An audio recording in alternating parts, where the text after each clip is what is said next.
situation in the country, a statement by Kenya Kwanza Alliance on the matter of artificial fuel shortage and the high cost of living crisis. The nation of Kenya is groaning. We are in collective anguish and economic crisis. The devastating effects of this current economic crisis is now manifest in the artificial fuel shortage and skyrocketing prices of basic food items. Millions of Kenyans are witnessing in bewildered agony as fuel pumps run dry and queues grow longer due to this artificial shortage, which has already disrupted the entire transport sector. Kenyans are now forced to dig deeper into their pockets for bus fare, and border operators are being driven out of business. The skyrocketing prices of food items have pushed the cost of living beyond the reach of millions of Kenyans. Many farmers have failed to plant because the price of fertilizer has moved from 3,000 last year to a high of 7,000 per 50-kilogram bag, a price that is well beyond the reach of most farmers during this planting season. It thus therefore means that this year's harvest will be dismal, further compounding the problem of food security in our country.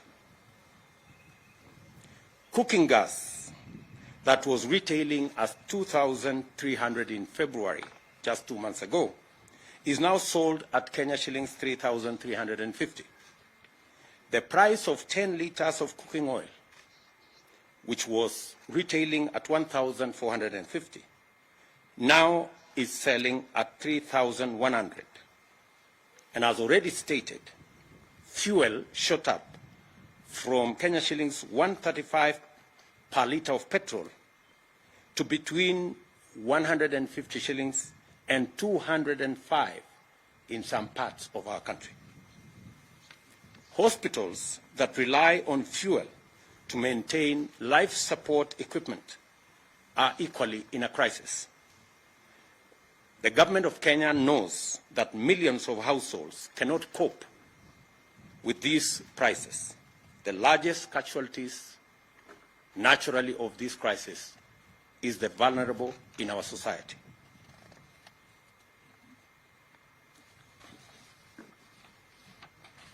In the midst of the people's loud cries of agony, the silence of concerned government ministries is deafening, and their inaction is snowballing into a national catastrophe.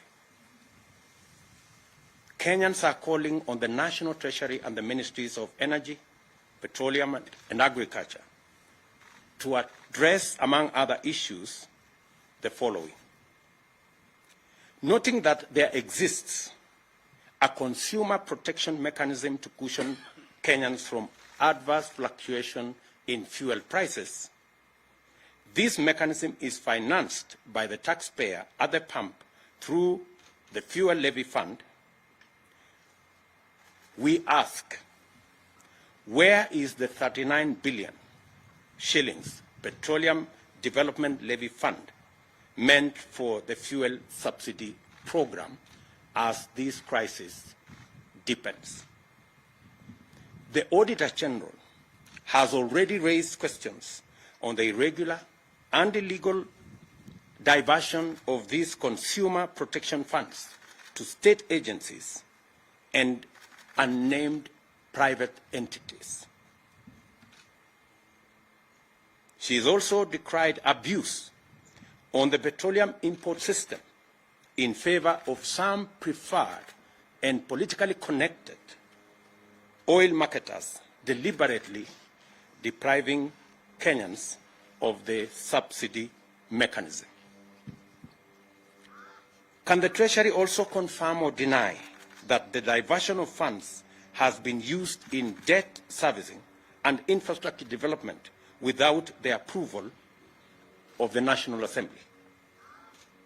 Can the Ministry of Energy and Petroleum list the import quotas that have been allocated to oil marketers over the last 1 year, and which are these oil marketers by name? The Petroleum Products, that is Tax and Levies Amendment Bill of 2021, whose passage has been frustrated in Parliament, should be processed, and all the roadblocks and back and forth between the different departments of government be removed, so that this bill can be passed as a matter of national emergency. For the record, this bill seeks to reduce the huge levies on petroleum products. That is the reason why our prices in Kenya are beyond the international prices, including prices in our neighboring countries. Why, we dare ask, hasn't there been any subsidy allocation in the budget in the last 3 years, including in last week's supplementary estimates, where our Kenya Kwanza MPs tried to provide for allocation for the subsidy program on fertilizer, but it was frustrated. Only for the Ministry of Agriculture to engage in the current PR stunts late in the day to pretend to provide subsidized fertilizer. We understand that the ministry is all over the place trying to launch some subsidized fertilizer program. This is not only ridiculous, but absurd. How do you, for example, make a farmer who requires 1,000 bags of fertilizer to queue for 5-6 hours, only for him to be or her to be told that you can only get 10 bags in a very widely publicized launch? I mean, if you're going to give 10 bags of fertilizer, please avoid the unnecessary launch. The high fuel prices are unprecedented and are not due to ordinary market responses to global crude oil price dynamics. Our problem is cruder and more local. This is the result of collusion between monopolistic cartels and economic saboteurs on one hand, and oblivious, reckless, insensitive, and incompetent public officials on the other. Insatiable greed and corruption is driving us over the cliff. The current state of affairs is a clear manifestation of the vestiges of the conflict of interest and state capture that is now pervasive in all sectors of our economy. Kenyans, in their entirety, want an end to the issue of conflict of interest and state capture. The casual and insensitive attitude to the plight of tens of millions of struggling Kenyans is a disturbing development that has emboldened cartels, which have taken over critical economic sectors and are now moving in top gear to capture the state. That is why the benefits, powers, advantages, privileges, and other interests of these barons and cartels take priority over the plight of 50 million Kenyans. This is also why, in the midst of this distressing crisis, the loudest messages from public officials, including ministers, are centered around BBI reggae and Azimio jingle bells and whistles. These turn deafness, greed, and callous indifference must stop. We therefore call on the National Treasury to account for all diversions of funds out of Petroleum Development Fund and to restore the fuel subsidy mechanism without delay.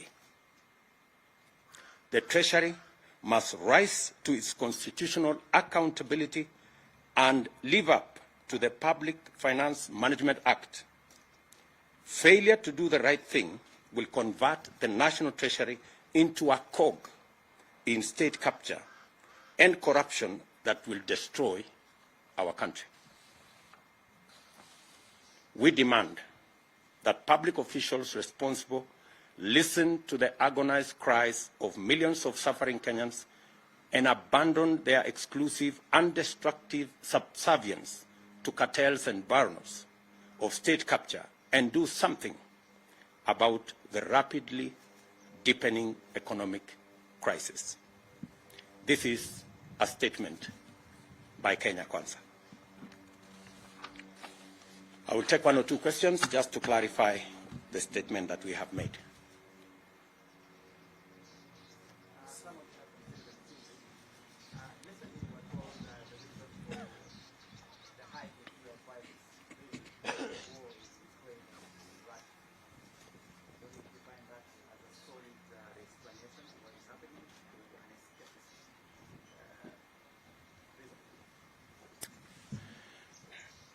The people telling us about Ukraine and Russia are also telling us that there is no shortage of fuel. They are also trying to blame oil marketers. So they are even conflicted in the reasons why we have an artificial crisis in the country. From their own statement, they are not sure of what to say. Is it because of the war in Ukraine, or is it because of the crisis with our oil marketers? Which is which? And that goes to tell you that this crisis is orchestrated, and it is as a result of the cartels and barons who have taken over, using conflict of interest and state capture in our economy. I mean, a straight answer would be, how come that fuel in Uganda is cheaper than fuel in Kenya? So, and yet the fuel being sold in Uganda goes through Kenya. That tells you that that kind of explanation is escapist and has no basis whatsoever. We should address ourselves to the crisis that is there in the country and the monopolies that have taken our fuel and economic sector captive. Yes, my friend.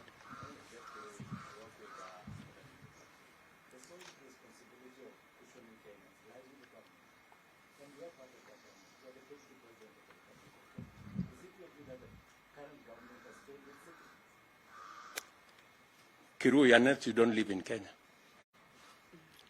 I mean, honestly. You know as much as I do the situation in Kenya. You know that what was government is now like the opposition, and what was the opposition is now behaving like it is government. It is that confusion that has visited on the people of Kenya an accountability problem, because there are no more clear lines between the people in the opposition and the people in government, because greedy people who are supposed to be discharging their responsibility on the other side of government, because of greed, decided to come and become cartels and barons in government. So The responsibility we are discharging here is because we believe in the citizenship of our republic. This is somebody else's responsibility, but we are forced to do it because we have the interests of the nation at heart, and we want the right thing to happen in Kenya. We would have chosen to keep quiet, but the crisis in Kenya cannot allow us to keep quiet. Yes. So the President has signed a supplementary appropriation bill out of which 34.4 billion to be released to oil markets. Does this address your fears? You know, we are locking the stable when the horse has already bolted. We will see what will happen, because this should have been addressed before we got ourselves into the crisis that we are currently in, before the long queues and before the suffering that the country is going through. As a result of the fuel crisis, we have serious price fluctuations in all basic food items, because to a great extent they are dependent on the prices of fuel. So as we go around this, just you may want to know that that supplementary estimate was brought just last week. You know, the fuel crisis has been long in coming,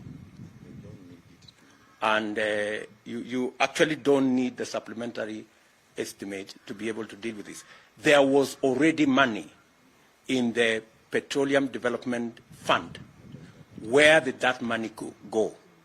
As I have told you, the Auditor General has raised queries of the diversion of that money into illegally and unconstitutionally and irregularly into areas that shouldn't have been the function of money meant for fuel subsidy. So the question still begs, what happened to the Petroleum Development Levy Fund? Why was the money diverted in the first place? Why was it diverted to state agencies? Why was it diverted to private entities? By the time the Auditor General is raising questions, it tells you there are millions of questions on matters to do with conflict of interest, corruption, and possibly what we have always said, state capture. Are we done? Good. Thank you very much.